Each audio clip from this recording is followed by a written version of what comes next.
Bienvenue à toutes et à tous sur notre chaîne Astronature 49 pour suivre notre émission des éphémérides du ciel du mois de mars 2026. Le mois de mars 2026 nous promet de très beaux rendez-vous célestes accessibles aux passionnés comme aux simples curieux. Et nous débuterons tout d'abord par une magnifique éclipse totale de lune visible en Océanie au début du mois. Puis, à l'approche de l'équinoxe de printemps, nous allons vous inviter à participer au célèbre marathon de Messier, un défi bien que nous vous détaillerons. Ensuite, nous terminerons par un joli spectacle qui aura lieu à la fin du mois, puisque notre astre la Lune occultera la brillante étoile Régulus. Comme chaque mois, vous découvrirez également une ou plusieurs pépites sélectionnées pour ce mois-ci, avant de conclure l'émission avec la photo du mois. Pour m'accompagner, je suis donc en compagnie de Mathieu et nous aurons également le plaisir d'écouter notre ami Robin en différé ce mois-ci. Tous les deux partageront avec nous donc leurs conseils d'observation et leurs astuces pour profiter au mieux de ces événements. Nous pouvons donc sans plus tarder débuter avec ce premier spectacle qui a lieu donc le 3 mars. Il s'agit de l'éclipse totale de lune qui est visible en Océanie. Donc, qu'en sera-t-il exactement donc de cet événement, Mathieu? Alors peut-être un petit rappel tout d'abord. Une éclipse lunaire en fait survient en période de pleine lune. Donc c'est pas systématique à chaque pleine lune, puisque l'orbite de la Lune autour de la Terre est inclinée jusqu'à plus ou moins 5 degrés. Mais bien souvent, notre satellite passe au-dessus ou en dessous du cône d'ombre de la Terre, ce qui ne génère pas donc d'éclipse. Alors maintenant, je vous invite à ouvrir vos cahiers de mathématiques, puisqu'en effet, on va parler de chiffres. D'abord avec la durée de la totalité, peut-être 58 minutes et 23 secondes. La phase partielle qui, elle, durera 3 heures, 27 minutes et 14 secondes. Et puis la phase pénombrale qui, elle, durera 5 heures, 38 minutes et 40 secondes. Alors, les horaires des différentes phases, maintenant, en UTC, donc il ne faudra pas oublier de faire la conversion en heure légale française. Euh, L'entrée dans la pénombre donc, se fait à 8h44 TU, l'entrée dans l'ombre à 9h50, le début de la totalité, donc en fait le début de la phase où la Lune commence à rentrer dans le cône de l'ombre terrestre, se fait à 11h04, puis le maximum de l'éclipse à 11h33. Donc là, elle est en plein milieu vraiment du cône de l'ombre terrestre. Et enfin, la fin de la totalité, donc le début en fait de l'émergence de la Lune, de la phase, enfin, du cône d'ombre de la Terre se fait donc à midi 02. Ensuite, la sortie de l'ombre se fait à 13h17 et puis la sortie de la pénombre à 14h23 de manière définitive. Donc tout ça, ce sont des chiffres que vous pourrez retrouver sur le site de l'IMCCE, donc l'Institut de mécanique céleste. Alors maintenant, le petit bémol de cet événement, vous avez compris que cette éclipse va se produire plutôt en milieu de journée. Donc en fait, elle ne sera tout simplement pas visible depuis la France métropolitaine. Ça va donc concerner les outre-mer françaises principalement. Donc dans ces outre-mer françaises sont comprises la Nouvelle-Calédonie, la Polynésie, Wallis et Futuna, en l'occurrence, et puis tout ce qui tourne autour évidemment de cette zone. Alors c'est l'occasion de saluer ceux qui nous écoutent aussi loin de la métropole qui pourront bénéficier de cette éclipse lunaire totale. Voilà donc un moment privilégié pour nos amis d'outre-mer en ce début de mois, et j'espère bien sûr que les conditions météorologiques seront idéales pour cet événement fascinant. Nous passons maintenant à ce deuxième événement qui a lieu le 18 mars Et à l'approche de l'équinoxe, eh bien, ce sera le moment de participer ce jour-là au marathon de Messier. Alors, qu'est-ce qu'exactement ce marathon? Eh bien, nous allons laisser Robin nous l'expliquer et nous présenter donc en détail cet événement. Chaque année, autour de l'équinoxe de printemps, la communauté astronomique est en totale effervescence, et c'est pas seulement lié au retour du beau temps et des fleurs de printemps, c'est aussi lié à un défi qui est légendaire pour les astrams, c'est le marathon de Messier. Le concept, il est simple, vous allez très vite le comprendre, c'est d'observer l'intégralité du catalogue de Messier, soit 110 objets au total, en une seule et unique nuit. Du coucher du soleil jusqu'à l'aube, c'est une véritable course contre la montre, un véritable marathon pour pouvoir observer tous ces objets. Donc voilà. Pour le contexte historique et scientifique, en fait, Charles Messier, c'était un astronome du XVIIIe siècle qui a été surnommé par Louis XV le furet des comètes. Pourquoi? Parce que, en fait, à ce moment-là, les comètes avaient beaucoup d'intérêt à l'époque, notamment parce qu'elle donnait des bons présages ou des mauvais présages. Et c'est pour ça que Charles Messier était à la recherche des comètes à l'époque. Le problème, c'est que il en a. En fait, quand il a observé le ciel, il est beaucoup plus souvent tombé sur des tachouilles floues qui ne ressemblaient pas vraiment à des comètes. Mais il les a quand même répertoriés, ces objets. Et ironie du sort, c'est que ce catalogue de petites taches floues non identifiées par Charles Messier est aujourd'hui devenu un des catalogues les plus connus par les astronomes amateurs du ciel profond. On va retrouver notamment des galaxies spirales comme Andromède, M51, des nébuleuses aussi comme la nébuleuse d'Orion, ou même des amas d'étoiles comme les Pléiades par exemple. Pourquoi du coup observer ces objets à l'équinoxe de printemps? Pourquoi? Parce que c'est en fait finalement c'est la seule fenêtre annuelle où la configuration du système solaire nous permet d'observer ces 110 objets. C'est-à-dire qu'en une seule nuit, on va pouvoir voir tous ces objets. Ce qui n'est pas le cas à d'autres moments de l'année. Donc c'est pour ça qu'on profite de cette période pour se lancer un petit défi astronomique. Donc quelles sont les étapes clés du marathon? Alors comme tout marathonien, il va y avoir plusieurs étapes. Le début, ça va être le sprint de départ au crépuscule. Donc là, il faudra utiliser évidemment pendant tout ce marathon la rotation de la Terre qui va jouer en notre faveur ou en notre défaveur. Faut se rappeler que les objets célestes, ils se déplacent dans le ciel. Et donc voilà, il va y avoir trois étapes, le début, le milieu de parcours, où vraiment il faudra tenir, parce que ça dure toute la nuit quand même, donc c'est pas si simple, et jusqu'à l'aube, où on va aller chercher les derniers objets, comme le mât globulaire M30. Donc voilà, c'est les 110 objets au fur et à mesure de la nuit, et il faut avoir le sacré coup de main si on veut le faire en observation et sans go-to, pour pouvoir capturer les 110 objets. Et comme tout marathonien, il faut se préparer avant de courir, et ben, il faut aussi se préparer pour bien réussir son marathon de Messier. Alors, bon, moi je vous conseille déjà d'une première part, dans un premier temps, de trouver un site qui est véritablement complètement dégagé à l'horizon, de ne pas avoir d'arbres, quoi que ce soit, parce que ça, évidemment, ça va peut-être vous empêcher d'aller chercher des objets très bas sur l'horizon, notamment le matin. Donc c'est très important d'avoir un bon spot pour observer. Si vous décidez de faire le défi en observation, je vous conseille aussi de prendre un gros instrument. C'est clairement un Dobson supérieur à 300 mm sera vraiment j'ai envie de dire le minimum pour être vraiment à l'aise et pouvoir identifier à l'œil rapidement les objets du catalogue de Messier, parce que la plupart sont très très peu lumineux et difficiles à trouver. Donc voilà.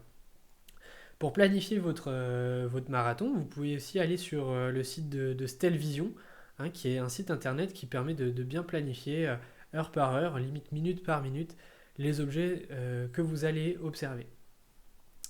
Et si vous décidez d'y aller un peu plus en mode facile, vous pouvez vous tenter avec l'astrophotographie.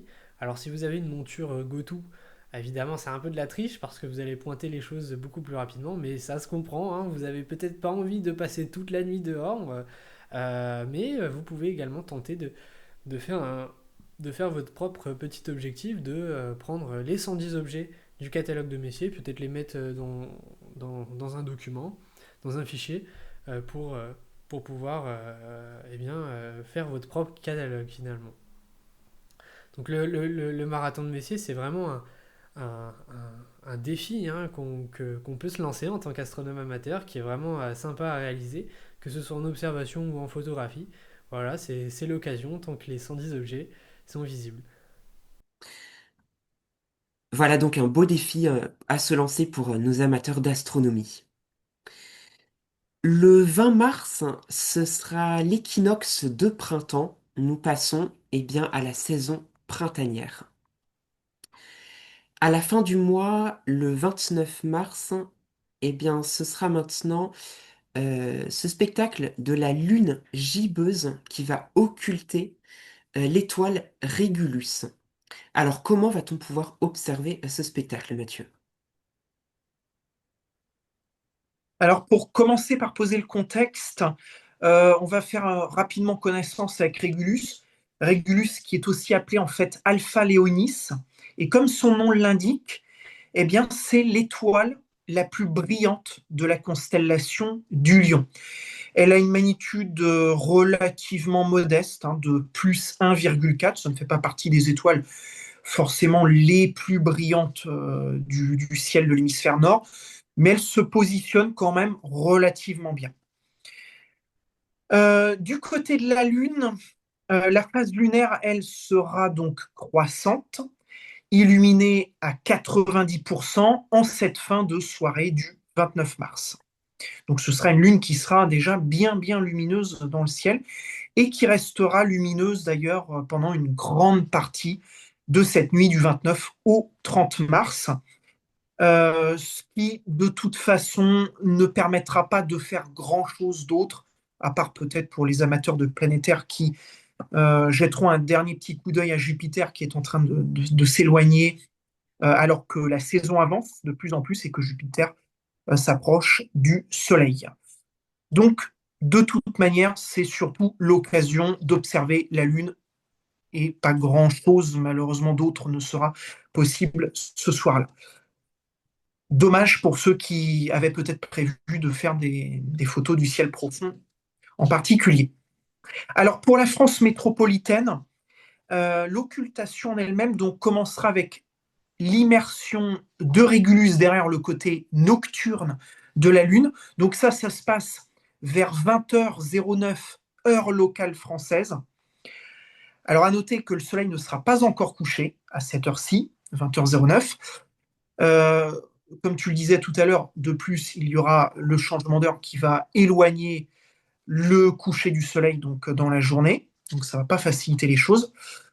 Donc ce ne sera pas forcément la partie la plus aisée à observer puisque le ciel restera encore très lumineux. Donc la Lune, évidemment, sera relativement bien visible. Bon, elle sera rasante, hein, elle sera au ras de l'horizon à ce moment-là.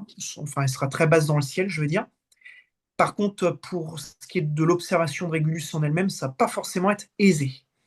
Il vaudra mieux utiliser un télescope, le braquer sur la Lune et puis avoir de bons yeux pour arriver à voir Régulus vraiment passer derrière le côté nocturne de la Lune. Donc la deuxième phase, qui est quand même la plus intéressante, c'est l'immersion, qui elle va se passer du côté diurne de la Lune, et ça va se passer vers 21h34, hein, toujours en heure locale française. Alors, attention, selon votre géolocalisation précise, les horaires peuvent varier de l'ordre de plusieurs minutes. Donc, une préparation personnalisée sera quand même nécessaire pour anticiper cette observation chez vous. Je rappelle qu'il y a quand même de bons logiciels qui vous permettront de faire cette préparation, Stellarium notamment, qui est relativement fiable dans les horaires, voilà, qui vous permettra de voir à quel moment précisément Régulus passera derrière la Lune, là où vous vous localisez précisément. Alors, sachez qu'entre ces deux phases, entre l'immersion et l'émersion de Régulus derrière la Lune, eh bien, il va se passer donc à peu près 1h15, hein, 1h20, pendant lesquelles Régulus sera totalement disparu, elle ne sera plus visible puisqu'elle transitera derrière notre satellite naturel.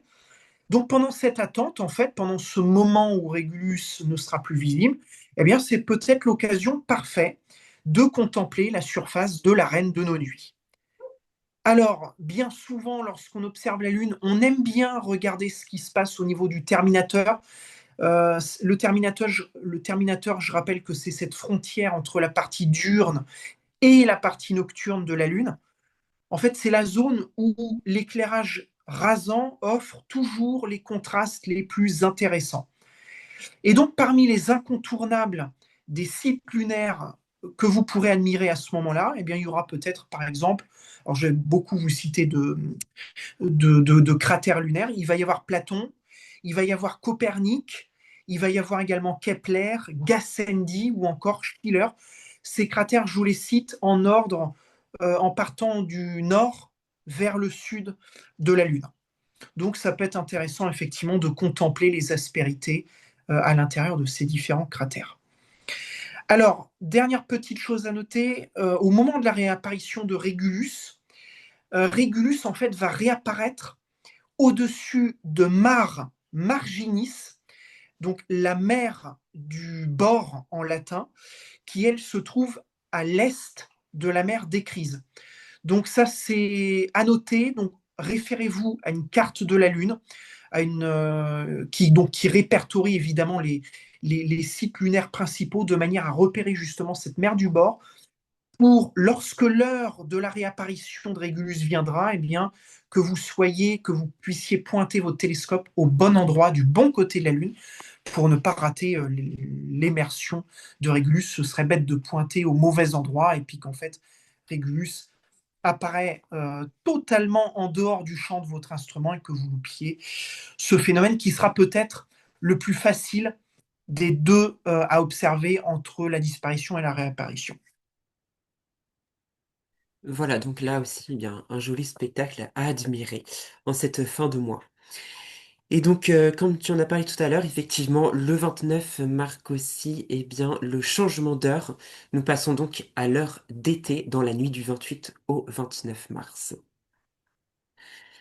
Nous passons donc maintenant à la deuxième partie de notre émission, et ce sera le moment donc de découvrir, eh bien, la pépite sélectionnée ce mois-ci, donc par Mathieu.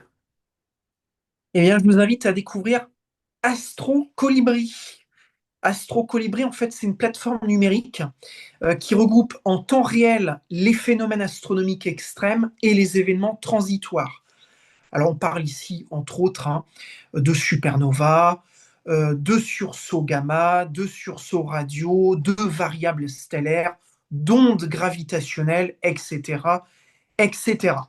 Voilà, Astro Colibri, en fait, peut vous permettre de préparer vos observations et vous notifier des alertes importantes, comme par exemple l'éruption de la tant attendue nova TCRB, qui se fait un petit peu attendre, il faut le dire, puisque ça fait maintenant 2 ans qu'on l'attend. Cette année 2026 devrait théoriquement être la bonne. Si ce n'est pas cette année, eh bien, je crois qu'on aura un peu loupé le coche. Une interface web est consultable à volonté sur le net, mais pour des raisons pratiques, je vous encourage également à télécharger l'application Astro Colibri sur vos appareils mobiles, peu importe qu'ils soient iOS ou Android. Eh bien, merci de nous avoir fait connaître donc cette application pour permettre de bonnes observations dans le ciel. Nous terminons notre émission eh bien, par cette animation de la géante gazeuse Jupiter que nous vous présentons ce mois-ci, en date donc du 24 janvier 2026. Et vous pouvez bien évidemment voir sur cette animation la grande tache rouge de Jupiter. Merci à toutes et à tous de nous avoir suivis lors de cette émission des éphémérides. Alors n'hésitez pas à partager votre avis en commentaire et à lâcher un pouce j'aime si cette vidéo vous a plu. De plus, vous pouvez également retrouver d'autres vidéos à part de nos éphémérides en allant bien sûr sous l'onglet playlist de notre chaîne. Nous nous retrouverons donc le mois prochain pour de nouveaux événements et en attendant, eh bien, on vous souhaite un bon ciel à tous et à toutes.